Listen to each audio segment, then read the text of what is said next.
সকালের শুরুটাই হয়েছে আজকে ছেলের আম্মুর ঘ্যানঘ্যানানিতে। আজ কয়েকদিন ধরেই বলছে যে বাইরে পুঁই শাকের গাছ হয়েছে, ওখানে ওই গাছগুলোতে বান দিতে হবে। আসলে কয়েকদিন ধরেই ওকে ঘোরাচ্ছি যে আজ দেবো কাল দেবো। এদিকে গাছগুলোও অনেক বড় হয়ে গেছে, আসলে না দিয়ে আর উপায় হলো না।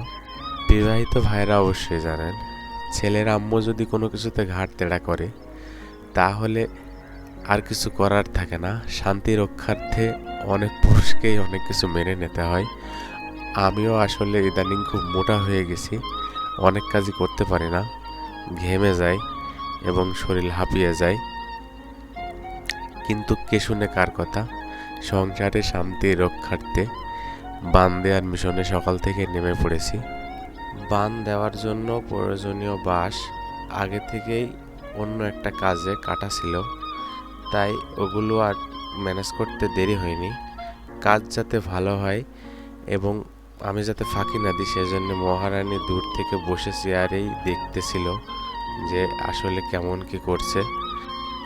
অনেকটা কাজ যখন হয়ে গিয়েছিল তখন ও আমাকে সাহায্য করার জন্য এগিয়ে এসেছিল। পরবর্তীতে বাকি কাজটুকু আমরা দুইজন মিলেই করি। আসলে সংসারে দুইজন মিলে কাজ করাটা অনেক আনন্দের। আমার পরিবারে সব কাজগুলোই আমরা দুইজন মিলেই করে থাকি। বিশেষ করে আমার কাজে ও আমাকে অনেকটাই সাহায্য করে থাকে।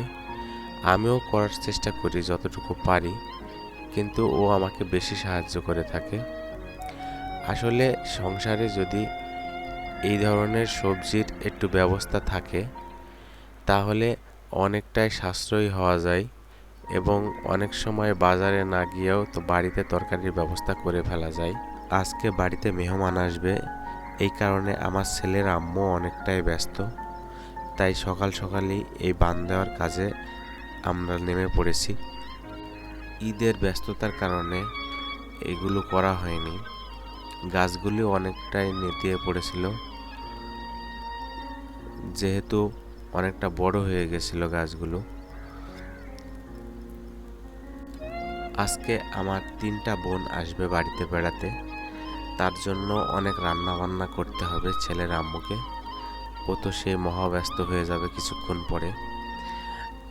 আমি এদিকে কাজ করতে করতে অনেকটাই ঘেমে গিয়েছিলাম।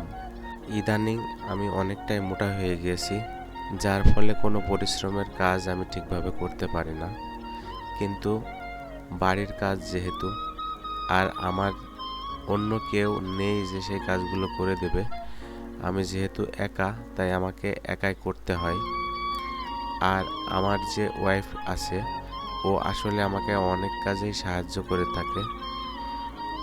এই কারণে আমি ওর কাছে অনেকটাই কৃতজ্ঞ যে আল্লাহ তাআলা আমাকে একজন ভালো মনের মানুষ দিয়েছেন জীবন সঙ্গী হিসাবে।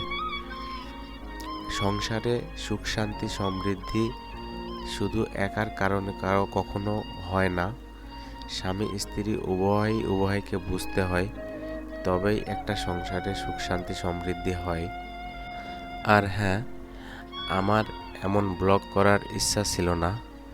আমি 2006 সাল থেকেই কম্পিউটার চালানো জানি এবং 2006 সালে আমি কম্পিউটার কিনেছিলাম। তখন থেকেই আমি ছবির কাজ সহ ভিডিও এডিটিংয়ের কাজ জানতাম এবং করেছি, কিন্তু এইগুলো করার ইচ্ছা মোটেও ছিল না। কি জানি কি হয়েছে বুঝি না, আজ কয়েকটা দিন আমি খুব মনের সাথে যুদ্ধ করে এই ব্লগ করা শুরু করেছি। জানি না আমার এই ভিডিও কেউ দেখবে কিনা বা এই ভিডিওর কোয়ালিটি কেমন, তবু এটাই বলবো, এই পর্যন্ত যিনি আমার এই ভিডিওটি দেখলেন অবশ্যই আপনার মূল্যবান মতামত কমেন্টে আমাকে জানাবেন এবং আমার এই চ্যানেলটিকে লাইক দিয়ে পাশে থাকবেন। আসলে দুদিনের জীবন, আজ এই ভিডিওগুলো করে যাচ্ছি, আমি একদিন থাকবো না, কিন্তু আপনার এই কমেন্ট এবং আমার এই ভিডিওটি থেকেই যাবে। পৃথিবীর থেকে আমার চিহ্ন নিশ্চিহ্ন হলেও আমার হয়তোবা পরের যে প্রজন্মগুলো আসবে তারা এই ভিডিওটি দেখে আমাকে কিছুটা হলেও স্মরণ করবে। সবার মঙ্গল কামনা করছি এবং আমার জন্য সবাই দোয়া করবেন এবং পাশে থেকে আমাকে অবশ্যই সহযোগিতা করবেন।